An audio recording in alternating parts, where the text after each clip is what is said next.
Allez, aujourd'hui, on s'attaque à une nuance de la langue française qui peut faire toute la différence au bac. La fameuse distinction entre l'opposition et la concession. C'est un détail, c'est vrai, mais un détail qui peut vraiment vous faire briller dans une copie. On sait que la confusion est super fréquente, mais la promesse de ce décryptage, elle est simple.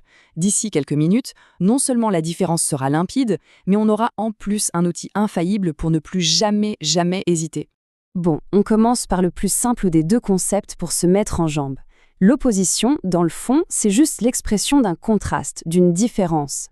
Et là, le mot le plus important, c'est indépendant. On met deux choses côte à côte pour montrer qu'elles ne sont pas pareilles, un peu comme un jeu des 7 erreurs. L'un n'empêche absolument pas l'autre d'exister. Prenez cet exemple, il parle de lui-même. Le fait que mon frère soit grand n'a bien aucune influence logique sur ma taille. Zéro. Ce sont juste deux constats, deux réalités qu'on met en parallèle pour marquer une différence. C'est une comparaison, pure et simple. Ok, maintenant on passe au concept un peu plus subtil, la concession. Là, attention, on ne parle plus d'un simple contraste. On entre dans le domaine du paradoxe, d'un obstacle qui est finalement surmonté.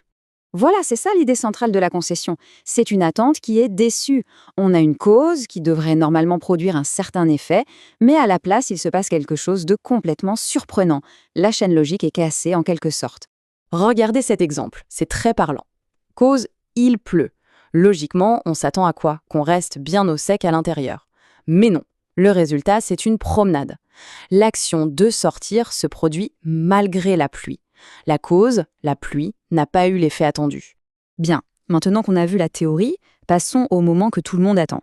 Comment être absolument certain de son coup à chaque fois? Il y a un test pour ça. Une question toute simple mais redoutablement efficace. Parce que c'est ça la vraie question.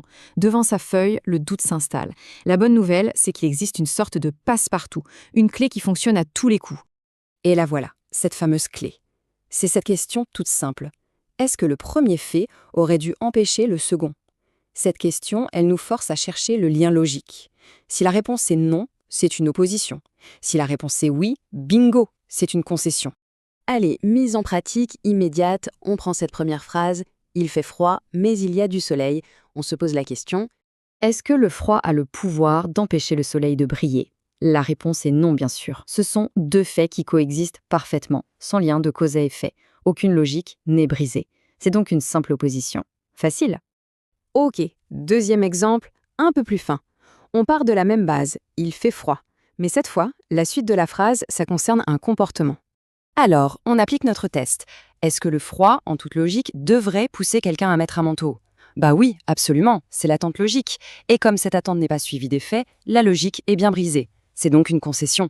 C'est clair, non? Bon, maintenant que la différence est bien claire dans nos têtes, il est temps d'ouvrir la boîte à outils. Parce que chaque concept a ses propres mots, ses propres connecteurs. Et les connaître, c'est s'assurer d'être précis. Alors là, cette diapo, c'est un peu le mémo parfait à garder sous le coude, à photographier même. On voit très bien la séparation. D'un côté, les outils du contraste comme alors que, de l'autre, les champions du paradoxe comme bien que ou malgré, chaque mot a sa place. Et pour finir, on va voir pourquoi la concession, c'est en fait bien plus qu'une simple règle de grammaire. C'est une véritable arme secrète pour argumenter. Pensez-y dans une dissertation. Utiliser une concession, c'est envoyer un message très fort au correcteur.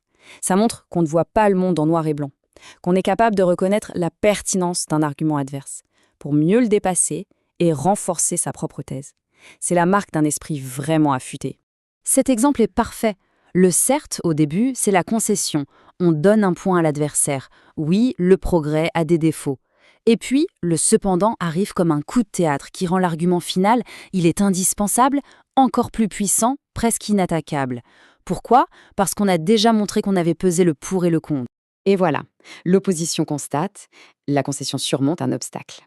En maîtrisant cette nuance, on ne fait pas que gagner des points en grammaire, on muscle sa pensée et on rend ses arguments redoutables. La vraie question, ce n'est donc plus de les confondre, mais de savoir quand utiliser cette arme pour frapper juste.